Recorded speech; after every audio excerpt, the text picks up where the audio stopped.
नमस्कार दोस्तों, एक बार फिर आप सभी का स्वागत है मनोज फिल्मी दुनिया में। धर्मेंद्र ने 24 नवंबर 2025 को इस दुनिया को अलविदा कह दिया था। उनके निधन के बाद लेखिका और स्तंभकार शोभा डे ने एक चौंकाने वाला दावा किया है। हाल ही में एक इंटरव्यू में उन्होंने कहा कि धर्मेंद्र के निधन के बाद उनके पहले परिवार ने हेमा मालिनी को पूरी तरह दरकिनार कर दिया। दोस्तों, वीडियो में आगे बढ़ने से पहले प्लीज मेरे चैनल को सब्सक्राइब करके बेल आइकन को जरूर प्रेस कर दीजिएगा। तो चलिए दोस्तों, वीडियो को शुरू करते हैं। धर्मेंद्र अब इस दुनिया में नहीं है।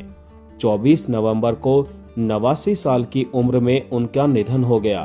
दिग्गज अभिनेता के निधन के बाद उनके पहले परिवार यानी पत्नी प्रकाश कौर, बेटे सनी देओल और बॉबी देओल ने 27 नवंबर को एक प्रेयर मीट रखी थी। वहीं उसी दिन हेमा मालिनी ने अलग प्रेयर मीट अपने आवास पर रखी थी। इसके बाद हेमा मालिनी ने दिल्ली में भी प्रार्थना सभा आयोजित की। बॉलीवुड के हीमैन के निधन के बाद हाल ही में राइटर शोभा डे ने चौंकाने वाला दावा किया है। उन्होंने कहा कि धर्मेंद्र के निधन के बाद हेमा मालिनी को एक्टर के पहले परिवार ने साइड लाइन कर दिया है। शोभा डे ने हाल ही में द मोजो स्टोरी से बातचीत में कई हैरान करने वाले दावे किए। उन्होंने बताया कि धर्मेंद्र के परिवार ने हेमा मालिनी को नजरअंदाज किया। शोभा डे ने कहा कि यही वजह थी कि वो धर्मेंद्र की प्रेयर मीट में मौजूद नहीं थी, जिसे उनकी पहली पत्नी प्रकाश कौर और बेटों सन्नी देओल और बॉबी देओल ने आयोजित किया था। राइटर ने आगे कहा कि हेमा चाहती तो उन इमोशनल पलों को हाईजैक कर सकती थी, लेकिन उन्होंने ऐसा नहीं किया। उन्होंने पूरी स्थिति को बहुत ही गरिमा के साथ संभाला। शोभा डे ने दिवंगत एक्टर धर्मेंद्र के पारिवारिक रिश्तों के बारे में खुलकर बात की थी। इसी दौरान उन्होंने दावा किया कि हेमा को प्रकाश कौर के परिवार ने अलग थलग कर दिया। उन्होंने कहा, ये हेमा मालिनी के लिए बहुत मुश्किल रहा होगा। उन्होंने अपने जीवन के 45 वर्ष धर्मेंद्र के साथ साझा किए। उन्होंने उनकी जिंदगी को बेहतर बनाया था। इस शादी से उनकी 2 बेटियां ऐसा देओल और आहाना देओल हैं। फिर पहले परिवार द्वारा अलग थलग किया जाना आसान नहीं रहा होगा। इससे उन्हें बहुत दुख हुआ होगा, लेकिन उन्होंने ये सब बहुत प्राइवेट रखा। उन्होंने जिस तरह से भी इसे संभाला। शोभा डे ने आगे कहा कि हेमा मालिनी जब भी सार्वजनिक फंक्शन में दिखी, मुझे लगा कि उन्होंने इसे पूरी गरिमा के साथ संभाला है, न सिर्फ अपने लिए बल्कि उस इंसान के लिए भी जिसे उन्होंने खो दिया था। शोभा ने कहा, ये देखते हुए कि हेमा खुद एक बहुत बड़ी शख्सियत है, बावजूद इसके उन्होंने दूसरों से आगे निकलने की कोशिश करने के बजाय गरिमा को चुना। मुझे लगता है कि ये उनके व्यक्तित्व के बारे में बहुत कुछ कहता है।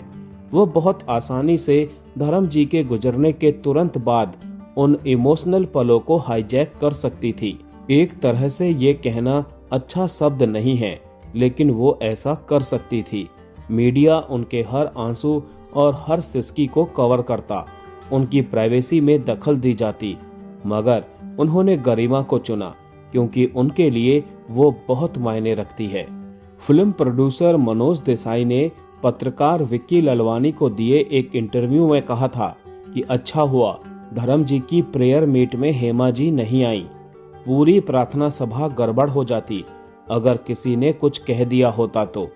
दरअसल मनोज देसाई धर्म जी की प्रार्थना सभा में पहुंचे थे और वहां कैसा नजारा था, इस बारे में मनोज देसाई ने विक्की लालवानी को कहा था। उन्होंने कहा कि उन्हें हैरत नहीं हुई कि हेमा जी धर्म जी की प्रार्थना सभा में नहीं आई थी। किसी तरह के विवाद से पूरी तरह बचते हुए हेमा जी ने अलग से धर्म जी के लिए प्रार्थना सभा रख ली और ये बहुत ही अच्छा हुआ। मनोज देसाई ने ये भी बताया कि जब वो धर्म जी की प्रार्थना सभा में शामिल होने गए थे, तब उन्होंने क्या देखा था। मनोज देसाई के मुताबिक वहां गाड़ियों की लंबी लंबी कतारें लगी थी और उन्हें बहुत इंतजार करना पड़ा सन्नी देओल से मिलने के लिए। उनकी गाड़ी 86वें नंबर पर खड़ी थी उनकी गाड़ी के आगे और पीछे बहुत सारी बड़ी बड़ी गाड़ियां थी।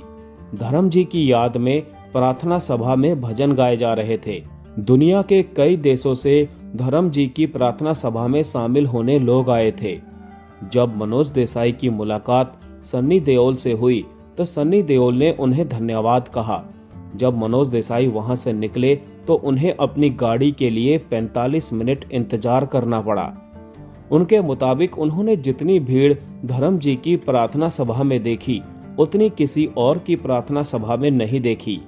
बकौल मनोज देसाई वो सुपरस्टार राजेश खन्ना की प्रार्थना सभा में भी गए थे, यश चोपड़ा की प्रार्थना सभा में भी शामिल हुए थे और भी कई बड़े बड़े एक्टर्स की प्रार्थना सभा में उनका जाना हुआ था।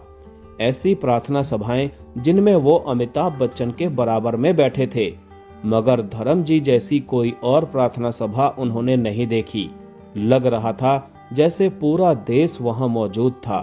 हर कोई धर्म जी की प्रार्थना सभा में आना चाहता था। धर्म जी ने जो मान सम्मान और प्यार कमाया था, ये उसी का नतीजा था। तो दोस्तों, आज का वीडियो यहीं समाप्त करते हैं। मिलते हैं नेक्स्ट वीडियो में। तब तक के लिए आप सभी को tata bye bye, take care.